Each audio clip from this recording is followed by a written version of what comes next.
Hello, my name is Lee, and I am the owner of Lovely Sweets, which is a mobile beverage and dessert trailer where we sell lattes, pancakes, lemonades, cookies, cakes, etc. And today I'm making this video to answer some frequently asked questions and just give a little backstory about my journey of how we got here. The reason that I started this business, my kids play many different sports, and we used to bake cookies and make lemonade, and we would sell them at their sporting events. So that's kind of what bred this. And then I was laid off from my job of 13 years, and instead of jumping back right into corporate America, so to speak, I have always had an entrepreneurial spirit. I've always been a hustler. Anybody that knows. And I wanted to just take a leap of faith and invest in myself. And that's how this all started.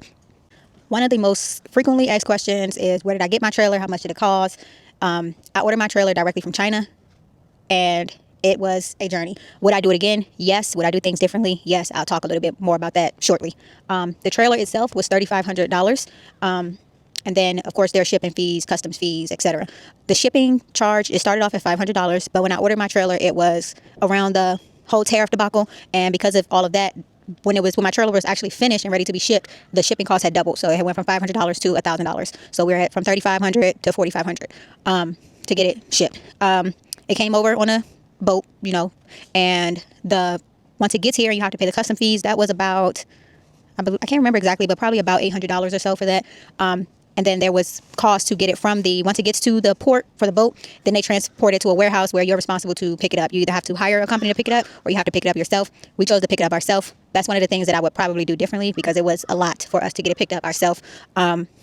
What we had to do was we had to rent a trailer, 26-foot trailer, to pick it up. It came in a really big crate. And then once we got it to our house, we had to get it off the trailer. So we had to rent a forklift. To get the forklift to our house, we had to rent a tow truck. So we had to pay a tow truck to pick up the forklift, bring it to our house so that we can unload it. And then we had to pay to rent the forklift, and pay to return the forklift to the company. So that was about probably another $500 right there for the tow truck, the forklift, the trailer, etc. But it was a lot.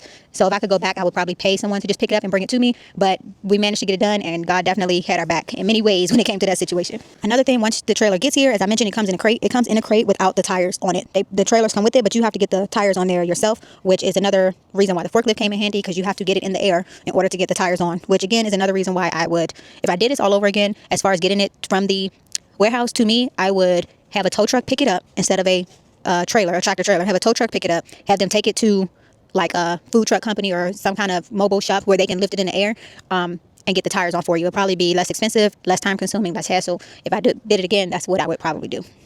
Another frequently asked question is, how long did it take? I ordered the trailer in April. It got to me or to the States in August. It was at the warehouse for about a week while I made arrangements to pick it up. But from April to August is how long it took from start to finish, from China to America. Another issue that I ran into when I got the trailer is, because it came from China, China does things differently than in America. So this is where you plug in your generator for the power.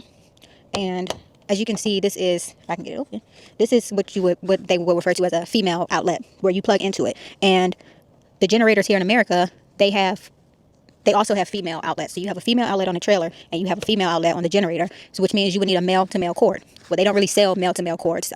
So you would either, if I did this over again, I would have them install a male outlet here, because you can easily get a male-to-female cord. From what I've been told, because I reached out to a lot of electricians to get help on this, and I don't know how true this is or not, but from what I was told is that male-to-male cords are illegal in America. They're dangerous and can cause electrical issues. I don't know how true that is. I luckily was able to find a male-to-male cord. I literally was about to have this change, and the electrician, he was able to find a male-to-male cord at one of his electricity warehouses where he shops. So we ended up not having to change this, and we haven't had any problems with that since then. So knock on wood. But yeah, if you were to order this, you would want to make sure you order your trailer. When you order the trailer anyway, you tell them exactly what you want, how you want it, what you want in it, what you don't want in it. So you would just want to make sure you get a male outlet for the generator. Another frequently asked question is how much, the permitting process.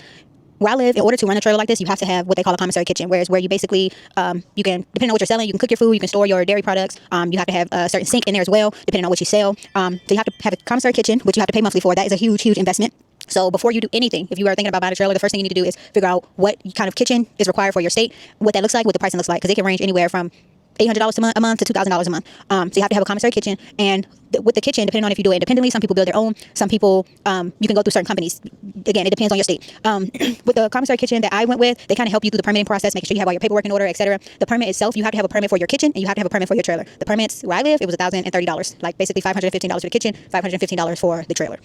That can vary from state to state though, from county to county. So that's just what it was for me. This is the generator that I went with. It's a Predator 9000 that I got from Harbor Freight. The generator was about, I believe, $1,100.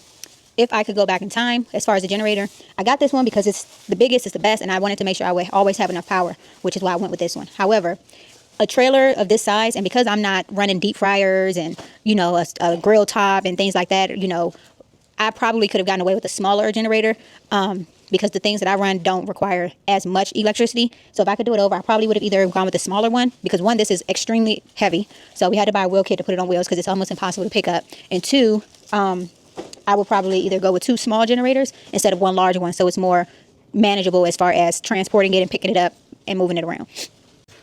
Okay, so now we're in the inside of the trailer, and this has probably been my most expensive issue. When I was doing research for the health inspection and things like that, I spoke with health inspectors at the actual trailer, and it was really just a misunderstanding on my part, but they just kept saying you had to have a 3-compartment sink, So when I ordered my trailer, I made sure I had 3 sinks. So originally there was 2 sinks here, and then there was this 1 sink here, and once I started the inspection process, I learned you have to have a 3-compartment sink plus a hand washing sink. So you actually have to have 4 sinks. So I had to have this changed out from 2 sinks to 3, which cost $2,000. And you have to have a nozzle that goes over all 3 sinks, and then you have to have your hand washing sink separate.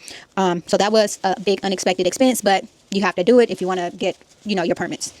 So this is under the sink, and this is something else I had to also have changed, which is you have to have a water pump and you have to have a water heater. So this is the heater, this big box, you can't really see it, but it's a big box here, and then this is the pump.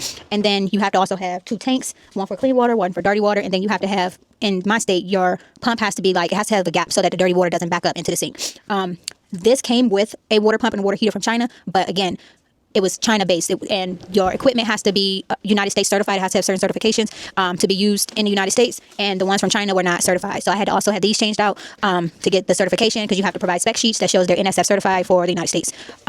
So if I was to do this again, I would probably get this trailer without the water heater and pump. The sinks made, yes, but without the water heater and pump, and probably just install my own once it got here, because the water heater and pump is really not that expensive. You can get a water heater for like $80. Water pump for like $80. Water heater maybe for $100 to $200, depending on what you need. But yeah, if I could do that over again, that's what I would do. I hope this video answered some of your questions. If you have any other questions, feel free to leave a comment. I will. I have no problem sharing information. I'm not a gatekeeper. I want us all to win. So if you have any questions, feel free to let me know. But yeah, these are just some of my do's and don'ts and what I would do differently. Feel free to click the link in my bio to order some cookies. We do ship the cookies. And also, if you are in the Metro Atlanta area, you can kind of see where we'll be popping up if you want to stop by and try our beverages. Thanks for watching this video.